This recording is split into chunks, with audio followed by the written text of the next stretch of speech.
மாலை முரசு தொலைக்காட்சியினர்களுக்கு வணக்கம். முரசரங்கம் நிகழ்ச்சிக்கு உங்களை வரவேற்பதில் மிக்க மகிழ்ச்சி. இந்த நிகழ்ச்சியில் தற்போதைய தேர்தல் நிலவரம் மற்றும் அரசியல் சூழல் குறித்து பல்வேறு கேள்விகளுக்கு பதிலளிப்பதற்காக முன்னாள் மத்திய நிதியமைச்சர் திரு ப. சிதம்பரம் அவர்களை நிகழ்ச்சிக்கு வரவேற்கிறோம். வணக்கம் சார். வணக்கம். தற்போதைய தேர்தல் நிலவரம் எப்படி சார் போயிட்டு இருக்கு? திராவிட முன்னேற்றக் கழக தலைமையிலே அமைந்துள்ள அணி காங்கிரஸ் கட்சி, இந்திய கம்யூனிஸ்ட் கட்சி, மார்க்சிஸ்ட் கம்யூனிஸ்ட் கட்சி ஆகிய கட்சிகள் உட்பட்ட ஒரு அணி முன்பும் அமைந்திருக்கிறது. 1971, 1996, 1998, 2004, 2009 ஆகிய 5 தேர்தல்களிலே இந்த அணி அமைந்தபோது இந்த அணி வெற்றி பெற்றது. இது தோற்ற அணியே அல்ல, இது வெற்றி பெற்ற அணி. ஆகவே இந்த முறையும் தமிழகத்தில் மதச்சார்பற்ற முற்போக்கு கூட்டணி, இன்றைக்கி விடுதலை சிறுத்தைகள், இந்தியன் யூனியன் முஸ்லீம் லீக், இந்திய ஜனநாயக கட்சின்னு சில கட்சிகள் இணைந்திருக்கின்றன. ஆகவே இந்த அணி நிச்சயமாக தமிழகத்திலே பெரிய வெற்றியை பெறும். ஏப்ரல் 12ஆம் தேதி அகில இந்திய காங்கிரஸ் தலைவர் ராகுல் காந்தி அவர்கள் தேனியில் பரப்புரையில் ஈடுபட இருக்கிறார். அவருடைய தேர்தல் பிரச்சாரம் எந்த மாதிரி தாக்கத்தை ஏற்படுத்தக்கூடும்? மிகப்பெரிய தாக்கத்தை ஏற்படுத்தும். தமிழக மக்கள் இந்திரா காந்தி, ராஜீவ் காந்தி ஆகியோர் மீது மிகுந்த அன்பு வைத்திருந்தவர்கள். ராஜீவ் காந்தி இந்த மண்ணில் தான் உயிர் மரித்தார். ஆகவே ராகுல் காந்தியை மிகுந்த அன்போடு அபிமானத்தோடு தமிழ்நாடு மக்கள் வரவேற்பார்கள். அது மட்டுமல்ல, இப்போ காங்கிரஸ் கட்சியுடைய தேர்தல் அறிக்கை வெளியாகி இருக்கிறது. இந்த அறிக்கையை வெளியிட்ட தலைவரை பெரிய வரவேற்போடு அவர்கள் ஏற்றுக்கொள்வார்கள். தேர்தல் அறிக்கைக்கு முழுக்க முழுக்க நீங்கள் தான் காரணம், உங்களுடைய முழுக்க நான் காரணம் அப்படி சொல்ல முடியும். ஒரு காரணம். Okay sir. இப்போ பார்த்தீங்கன்னா அதில் நீட் தேர்வு விலக்களிக்கப்படுங்கிற ஒரு மாணவர்களுக்கு கண்டிப்பாக ஒரு வரவேற்க ஒரு திட்டமாக பார்க்கப்படுது. அந்த விஷயத்தை பார்த்தீங்கன்னா இங்கே உள்ள எதிர்கட்சிகள் எல்லாம் இது பொய்ப்பித்தலாட்டங்கள்லாம் விமர்சனம் செஞ்சுருக்காங்க. அதை பற்றி உங்களுடைய கருத்து சொல்லுங்கள். என்ன பொய்ப்பித்தலாட்டம்? நீட் தேர்வு ரத்துன்னு சொல்கிறோம், அதில் என்ன தப்பு? அதில் இவர் பார்த்தீங்கன்னா ராமதாஸ் என்ன சொல்லியிருக்காங்கன்னா, மாமியார் சொன்னா மருமக சொன்னா பிச்சைக்காரனுக்கு சோறு கிடையாது. இவங்க சொல்கிறது நீட்டு நுழைவுத் தேர்வு இல்லைன்னு சொல்லிடுறாங்க, ஆனால் நீட் இல்லைன்னு சொல்கிறாங்க, நுழைவுத் தேர்வு இருக்குன்னு சொல்கிறாங்க. இது முற்றிலும் தமிழ்நாட்டிலேயே பல பாடமுறைகள், தேர்வு முறைகள் இருக்கின்றன. State board, CBSE, ICSE, IP, Anglo Indian board, இந்த பல முறைகள் இருக்கின்றன. ஆக எல்லாம் தமிழ் மாணவர்கள் தான், மாணவிகள் தான். அதில் அவர்களிலிருந்து தேர்ந்தெடுத்து மருத்துவக் கல்லூரிக்கு அனுமதிக்கும்னா அதற்கு ஒரு தேர்வு இருந்தால் தான் அதை உச்சநீதிமன்றம் ஏற்றுக்கொள்ளும். தேர்வே இல்லாமல் நாங்கள் அனுமதிக்க போகிறோம்னா அதை உச்சநீதிமன்றம் ஏற்றுக்கொள்ளும் என்று எனக்கு தோன்றவில்லை. ஆக வழக்கறிஞர்களை கலந்து நீட்டை ரத்து செய்கிறோம், மாநில அரசுக்கு இந்த உரிமையை தந்துடுறோம். நீங்கள் உங்களுடைய மக்களுடைய தேவைகளை உணர்ந்து ஒரு தேர்வை உருவாக்கி அந்த தேர்வில் வெற்றி பெறக்கூடிய மாணவர்களை அனுமதி செய்யுங்கன்னு சொல்கிறோம். அதுபோன்று ஒரு தேர்வு தமிழ்நாட்டில் நடந்தால் எந்த மாணவர்களுக்கு அனுமதி கிடைக்கும்? 100க்கு 85 மாணவர்கள், ஸ்டேட் போர்டு மாணவர்களுக்கு தான் அனுமதி கிடைக்கும். இதில் குறை சொல்வதற்கு என்ன இருக்கிறது? வருமான வரி பார்த்தீங்கன்னா தேர்தல் ஆதாயத்துக்காக பாஜக பயன்படுத்துவதாக நீங்கள் குற்றச்சாட்டு, குறிப்பாக காங்கிரஸ் குற்றம் சாட்டுகிறார்கள். இது எந்த அளவுக்கு உண்மையாக இருக்கக்கூடும்? உண்மையிலேயே அவங்க இந்த வருமான வரித்துறை அரசியல் காழ்ப்புணர்ச்சியோடு நடந்து கொள்கிறார்களா? இல்லை, அதாவது குற்றச்சாட்டுக்கு காரணம் தேர்தல் காலத்தில் இதை எதுக்கு செய்கிறீங்க? இப்போ உதாரணத்துக்கு நாங்கள் 10 ஆண்டுகள் பதவியில் இருந்தோம். இந்த 10 ஆண்டுகளில் 2 தேர்தல் நடந்துச்சு, 2009, 2014. இந்த 2 தேர்தல்களில் தேர்தல் காலத்தில் வருமான வரித்துறை எந்த முக்கிய அரசியல் தலைவருடைய இல்லத்தில் சோதனை நடத்தியதாக எனக்கு நினைவில்லை. உதாரணம் இருந்தால் சொல்லுங்கள். ஒரு மாதம் முன்னாடி செஞ்சுருக்கலாம், ஒரு மாதம் பின்னாடி செஞ்சுருக்கலாம். தேர்தல் நேரத்தில் செய்வது தான் ஐயத்தை எழுப்புகிறது. ரஃபேல் ஊழல் பேசாத இடமில்லை காங்கிரஸ் கூட்டங்களில். உண்மையிலே ரஃபேல ஊழல் நடந்திருக்கிறதா? உங்களுடைய கணிப்பு என்ன? தவறு நடந்திருக்கிறது, தவறுகள் நடந்திருக்கின்றன. முதல்ல 126 விமானங்களுக்கு போட்ட ஒப்பந்தம் ஏன் ரத்தானது? காரணம் இல்லாமல் அது ஏன் ரத்து செய்ய வேண்டும்? இரண்டாவது, 126 விமானங்களை ஏன் 36 விமானங்களாக குறைத்தார்கள்? மூன்றாவது, முன்பு வாங்கிய விலையை விட அதிகமான விலைக்கு ஏன் வாங்குகிறார்கள்? 4, HAL நிறுவனத்துக்கு தர வேண்டிய ஆஃப்செட் உடன்பாட்டை ஏன் HAL நிறுவனத்திடமிருந்து பறித்து ஒரு தனியாருக்கு தருகிறார்கள்? இதுக்கெல்லாம் யாராவது பதில் சொல்லணும். இந்த தவறுகள் நடந்திருக்கின்றன. இந்த தவறுகளை பல இடங்களில் சுட்டி காட்டியிருக்கிறோம். இதற்கு முறையான பதில் கிடையாது. ஆக தவறுகள் நடந்து தவறுகள் சுட்டி காட்டப்படும் போது அதற்கு பதில் இல்லை என்றால் ஓஹோ எதையோ மறைக்கிறாங்க என்கிற முடிவுக்கு தான் வரணும். எதையோ மறைக்கிறார்கள் என்றால் ஏதாவது மறைக்கிறதுக்கு இருந்தால் தானே மறைக்கணும். மடியில் கனம் இருந்தால் தானே வழியில் பயம். ஆக எதை மறைக்கிறார்கள், ஏன் மறைக்கிறார்கள், அதை வைத்து தான் இது ஊழல் என்று சொல்கிறோம். தேர்தல் அறிக்கையில் சொல்லியிருக்கிறோம், காங்கிரஸ் ஆட்சி அமைந்தால் இந்த ரஃபேல் ஒப்பந்தம் குறித்து முழுமையான விசாரணை நடத்தப்படும். இப்போ தென் தொகுதி, அதாவது மாநிலங்களில் குறிப்பாக வயநாடு தொகுதியில் ராகுல் காந்தி அவர்கள் போட்டியிட்டதாக சொல்லப்படுகிறது. அந்த கூட பாரதிய ஜனதா விமர்சனம் செய்திருக்கிறார்கள். அதாவது பயந்துக்கிட்டு தான் போய் தென் மாநிலம் நிற்கிறாங்க அப்படிங்கிற ஒரு குற்றச்சாட்டு சொல்கிறாங்க, விமர்சனத்தை முன்வைக்கிறாங்க.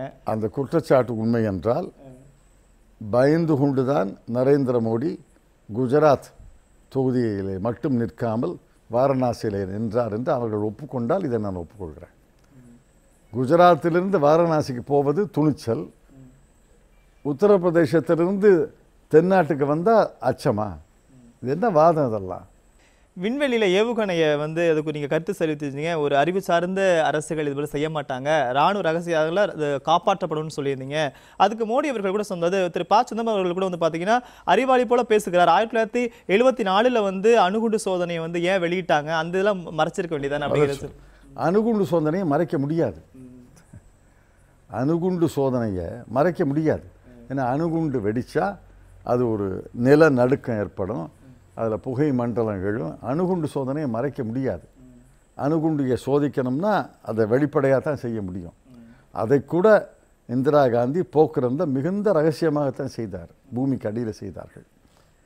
ஆனால் ஏவுகணை திறனை மறைக்க முடியும். இன்னும் பல திறன்கள் நமக்கு இருக்குது. எல்லாவற்றையும் மோடி தேர்தலை வைத்து வெளியே விடுவாரா? ஏவுகணையை ஏவிவிடக்கூடிய திறன் நமக்கு இருக்குது. அந்த திறனை இந்த நேரத்தில் வெளியிட வேண்டிய அவசியமில்லை. அது காப்பாற்றப்பட வேண்டிய ரகசியம். நாங்கள்லாம் கேபினட் கமிட்டி அண்ட் செக்யூரிட்டி அதில் உறுப்பினர்கள், 10 ஆண்டுகள் உறுப்பினர். எனக்கு பல இராணுவ ரகசியங்கள் தெரியும். அதே போல் டாக்டர் மன்மோகன் சிங் அவர்களுக்கு, மற்ற மூத்த அமைச்சர்களுக்கெல்லாம் ரகசியங்கள் தெரியும். இந்த ரகசியத்தை வெளியில் சொல்கிறோமா? ஆக இது இராணுவ ரகசியம். அதை வெளியிட வேண்டிய தேவை ஏற்பட்டு வெளியிட்டு இருந்தால் கூட எனக்கு புரியுது. என்ன தேவை இன்னைக்கு? தேர்தல் என்பதை தவிர என்ன தேவை? தேர்தலுக்காக தேர்தலில் தோல்வி பயத்தினால் இதை வெளியிட்டிருக்கிறாங்க. இது வெளியிட்டது நீங்கள் ரொம்ப கவனமாக சொல்கிறீங்க. இதை நான் ஃபூலிஷ் என்று ஆங்கிலத்தில் சொல்கிறேன். தமிழில் சொல்லணும்னா இது முட்டாள்தனமானது. எதிர்கட்சிகள் எல்லாம் பார்த்தீங்கன்னா ராகுல் காந்தி அவர்கள் பிரதமராக ஏற்றுக்கொள்ள, குறிப்பாக மம்தாவாக இருக்கட்டும், மாயாவதியாக இருக்கட்டும், அப்படி இருக்கும் பொழுது ஒரு கடுமையான போட்டி இருக்கக்கூடுமோ தேர்தலுக்கு பிறகு? இருக்கட்டுமே. நாங்களே என்ன சொல்லியிருக்கிறோம்? தேர்தலுக்கு முன்னால் பாரதிய ஜனதா கட்சிக்கு மாற்று கட்சிகள் ஆட்சி அமைத்தால் அது யார் பிரதமர் என்று தேர்தலுக்கு முன்னால் முடிவெடுக்க வேண்டிய அவசியம் இல்லை. தேர்தலுக்கு பிறகு கூட்டணி கட்சிகள், புதிதாக கூட்டணியில் சில கட்சிகள் சேரலாம். கூட்டணி கட்சிகள் இணைந்து யார் பிரதமர் என்று முடிவெடுப்பார்கள். அந்த முடிவை காங்கிரஸ் கட்சி ஏற்றுக்கொள்ளும் தானே சொல்லியிருக்கிறோம். ஆனால் மம்தா பானர்ஜிக்கும் மாயாவதிக்கும் அகிலேஷ் யாதவுக்கெல்லாம் பிரதமர் பதவி ஆசை இருக்குது.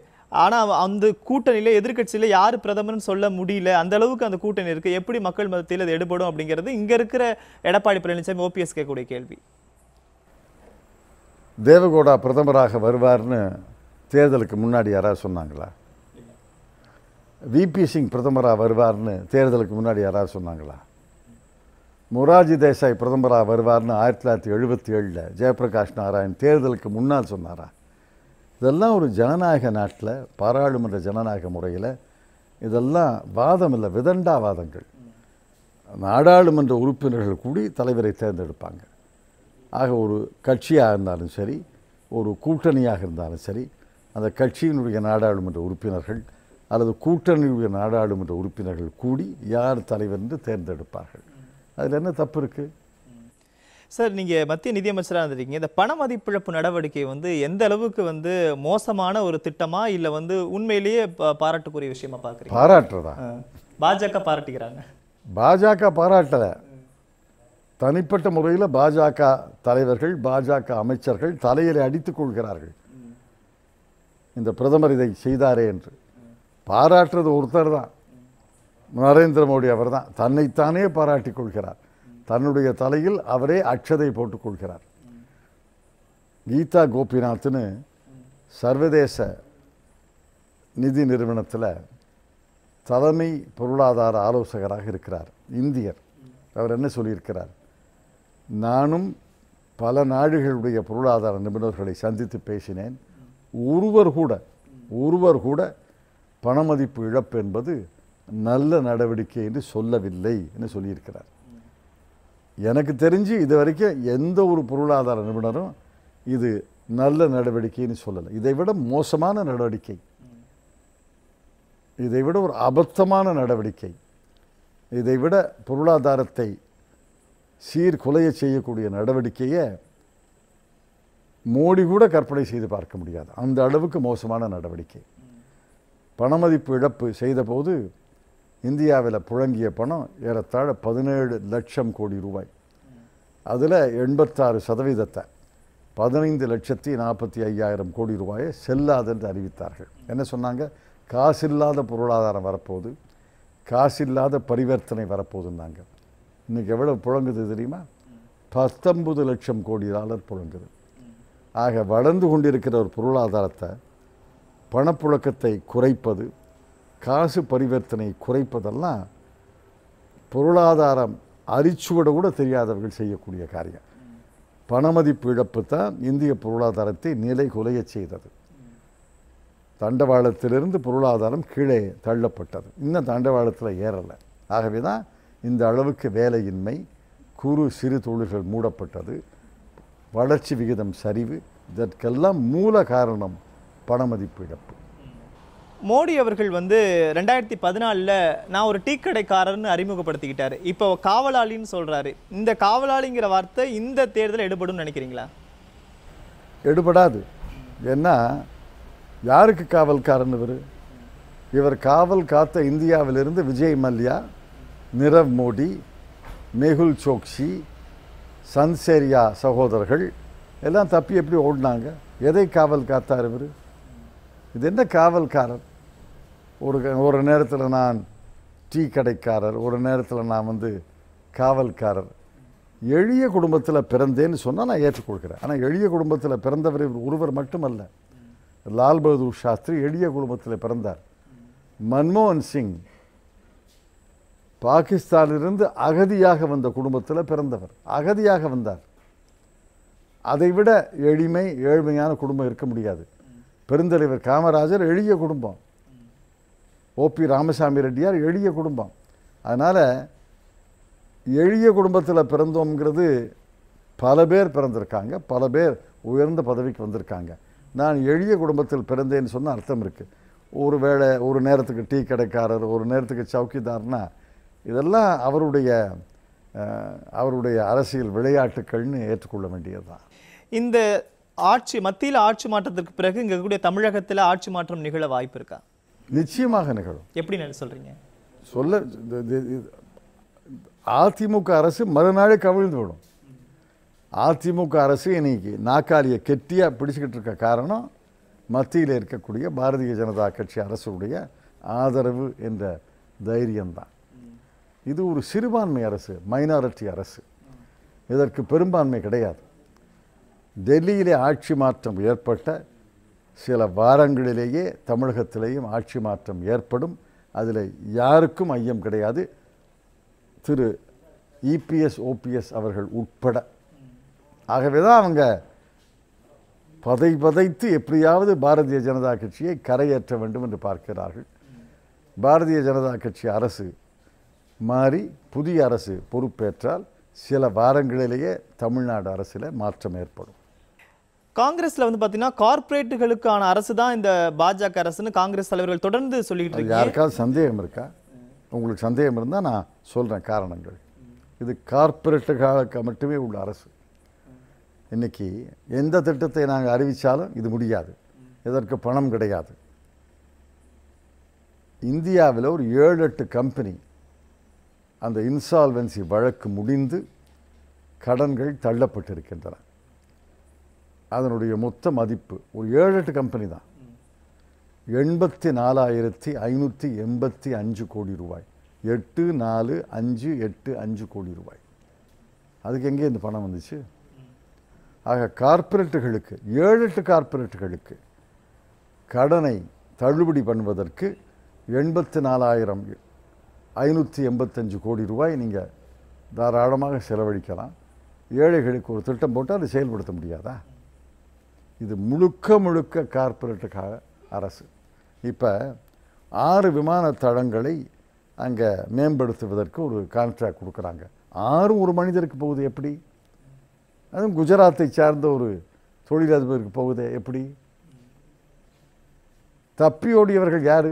நிரவ் மோடி, மெஹுல் சோக்ஷி, சன்சேரியா, இவர்கள்லாம் எந்த மாநிலத்தை சார்ந்தவர்கள்? தமிழ்நாட்டை சார்ந்தவர்களா?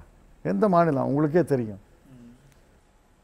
சார், ஆக்சுவலாக அமித்ஷாவுடைய இங்கே தேர்தல் பரப்பில் ஈடுபடும் போது திமுக காங்கிரஸ் கூட்டணி வேட்பாளர்களை ரொம்பவும் கடுமையான விமர்சனத்தை வச்சு ஊழல் குற்றச்சாட்டு உள்ளான வேட்பாளர்கள் அப்படின்லாம் சொன்னாங்க. அமித்ஷாவோட பேச்சை நீங்கள் எப்படி பார்க்குறீங்க? அதெல்லாம் பொருட்டே கிடையாது. அமித்ஷா என்ற மனிதரையே தமிழக மக்கள் பெரும்பான்மைக்கு தெரியாது. அவர் பேசுவது ஒரு பொருட்டே கிடையாது. 2 மாதத்துக்கு முன்னாடி இங்கே வந்து இந்தியாவிலேயே மோசமான ஊழலான ஆட்சி அதிமுக அரசுன்னாரு. இன்றைக்கி 2 மாதம் கழித்து வந்து இபிஎஸ் ஓபிஎஸ் அரசு தான் மிகச்சிறந்த அரசுங்கிறார். இந்த 2 மாதத்தில் என்ன நடந்துச்சுன்னு முதல்ல சொல்லணும். சார், ஆக்சுவலாக இப்போ அதிமுக இந்த பாமக கூட்டணி பேரம் பேரம் இருக்கிற கூட்டணியை நீங்கள் பார்க்குறீங்களா, இல்லை வந்து இயற்கையாக அமைஞ்ச கூட்டணின்னு நினைக்கிறீங்களா? யாருடைய கூட்டணி? அதிமுக பாமக. கார் உள்ளவரை பார் உள்ளவரைன்னு பேசினவர். திராவிட கட்சிகளோடு கூட்டணி வைத்துக்கொள்ள மாட்டேன்னு பேசினவர். திராவிட கட்சிகளோடு கூட்டணி வைத்துக்கொள்வது என்பது அது அடுத்த வார்த்தைகள்லாம் சொல்ல முடியாது. உறவு வைத்துக்கொள்வதை போன்னு பேசினவர். இன்றைக்கி திடீர்னு அதிமுக கூட்டணியில் போய் சேருகிறாரே, அதற்கு அவர் தான் விளக்கம் சொல்லணும். அவர் பேசிய பேச்செல்லாம் பதிவாயிருக்கு. கார் உள்ளவரை பார் உள்ளவரை திராவிட கட்சிகளோடு கூட்டணி கிடையாதுன்னார். எப்படி கூட்டணி வச்சுக்கிறாங்க? பாலக்கோட் தாக்குதல் பாகிஸ்தான்ல வந்து இதுக்கு போய் எண்ணிக்கை கேட்குறாங்க, அதுக்கான ஆதாரம் யார் எண்ணிக்கை கேட்டா? அதாவது நீங்கள் செய்தியை பார்க்கறது இல்லை, அல்லது செய்தியை புரிந்து கொள்வது கிடையாது. யாரும் எண்ணிக்கை கேட்கல. பாலக்கோட்டில் தாக்குதல் நடந்தபோது முதலாக சுற்றுரையில் தன்னுடைய கருத்தை வெளியிட்டது ராகுல் காந்தி. ஐ சல்யூட் த இந்தியன் ஏர்ஃபோர்ஸ். முடிஞ்சு போச்சு. நாங்கள் எந்த கணக்கும் கேட்கல. விமானப்படை அதிகாரி வெளியிட்ட அதிகாரபூர்வமான அறிக்கையில் இந்திய விமானங்கள் எல்லையை தாண்டி பாலக்கோட் என்ற இலக்கை தாக்கினார்கள்.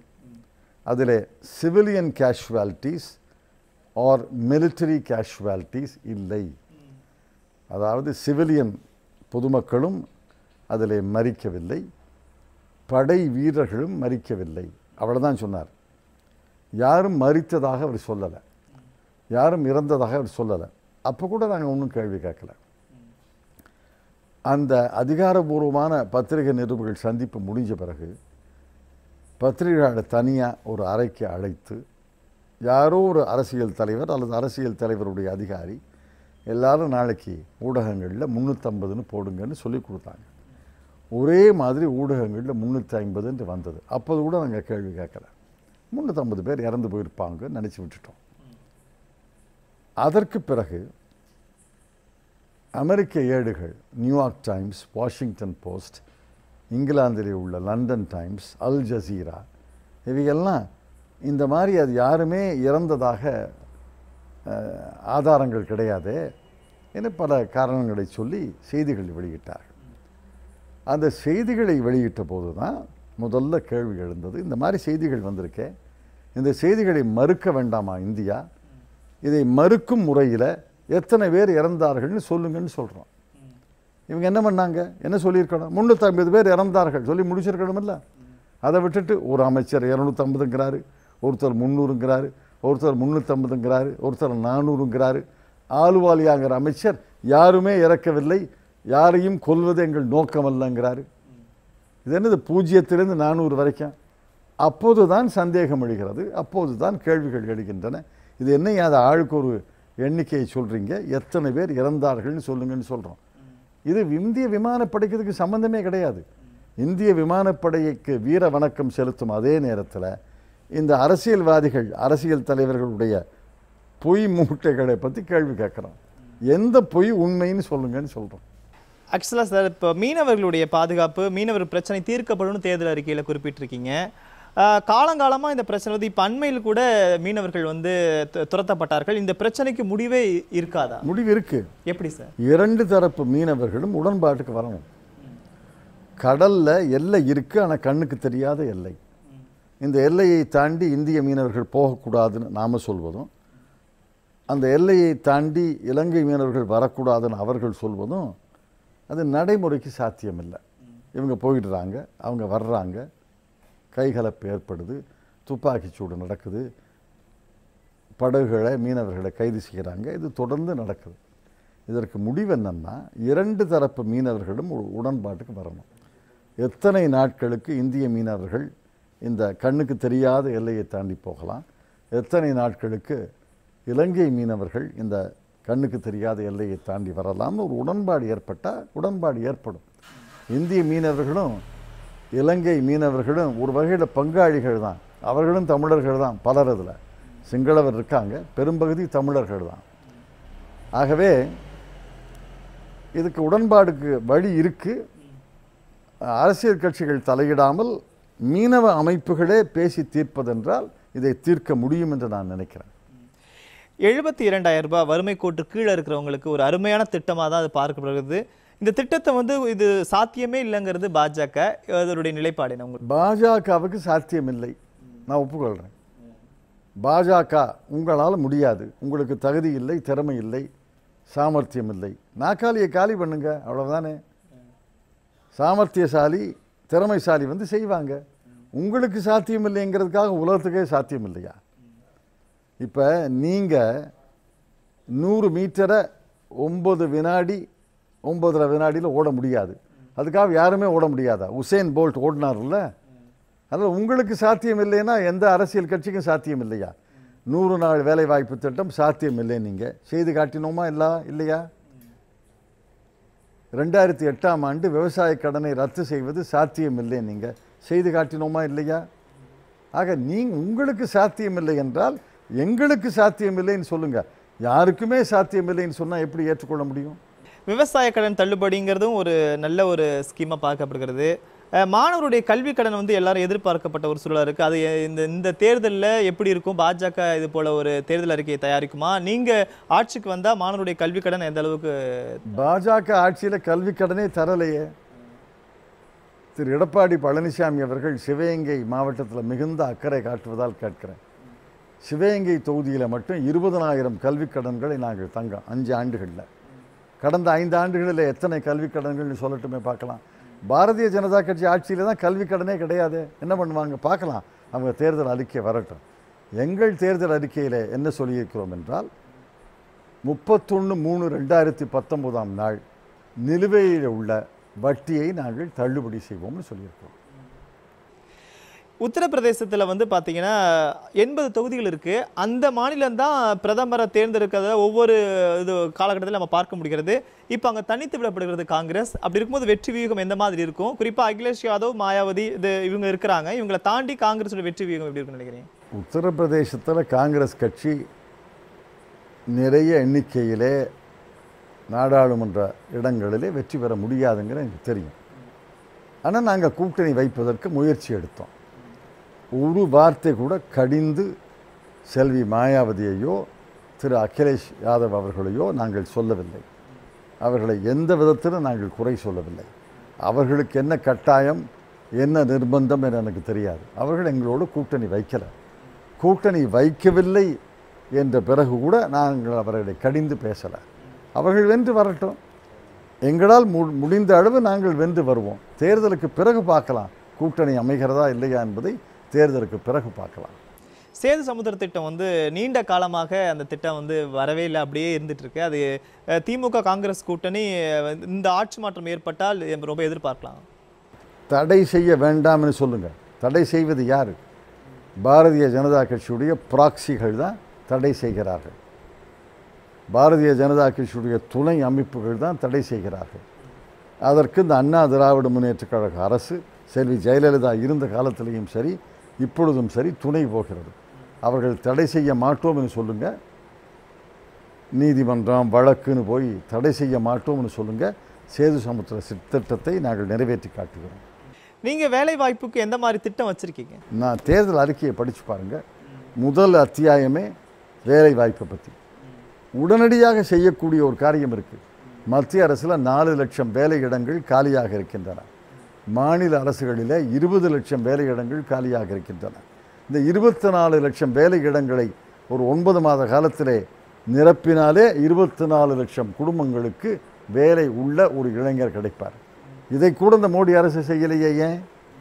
பிரியங்கா காந்தியோட வருகை வந்து மிகவும் எதிர்பார்க்கப்பட்ட ஒன்றாக பார்க்கப்பட்டது. தேர்தல் அவங்க களத்தில் வந்து குறிப்பாக ஊபியில் வந்து தேர்தல் பரப்புரையில் ஈடுபட்டு மக்களுடைய கவனத்தை ஈர்த்து கொண்டிருக்கிறார்கள். அவங்களுடைய வருகை காங்கிரஸுக்கு எந்த மாதிரி பலமாக இருக்கக்கூடும்? பிரியங்கா காந்தி அவராக முடிவெடுத்திருக்கிறார். இவ்வளவு நாட்களுக்கு அரசியலில் நேரடியாக வருவதில்லைன்னு நினைச்சார். இப்போ குழந்தைகள் வளர்ந்து விட்டன. இந்த நேரத்தில் காங்கிரஸ் கட்சியை பலப்படுத்துவதற்கு தான் நேரடி அரசியலிலே ஈடுபடலாம்னு முடிவெடுத்திருக்கிறார். அந்த முடிவு எங்களுக்கெல்லாம் மகிழ்ச்சியை தருகிறது. அவர் ஒரு படித்த பெண், நல்ல முதிர்ச்சி உள்ள ஒரு படித்த பெண். அவர் தேர்தலுக்கு அரசியலுக்கு வருகிறார் என்றால் அதை மகிழ்ச்சியோடு நாங்கள் ஏற்றுக்கொள்கிறோம். அதை போன்று பல படித்த முதிர்ந்த அறிவுள்ள பெண்கள் அரசியலுக்கு வர வேண்டும் என்பதுதான் எங்களுடைய விருப்பம். நிகழ்ச்சியின் நிறைவாக வாக்காளர்களுக்கு நீங்கள் சொல்ல விரும்புவது?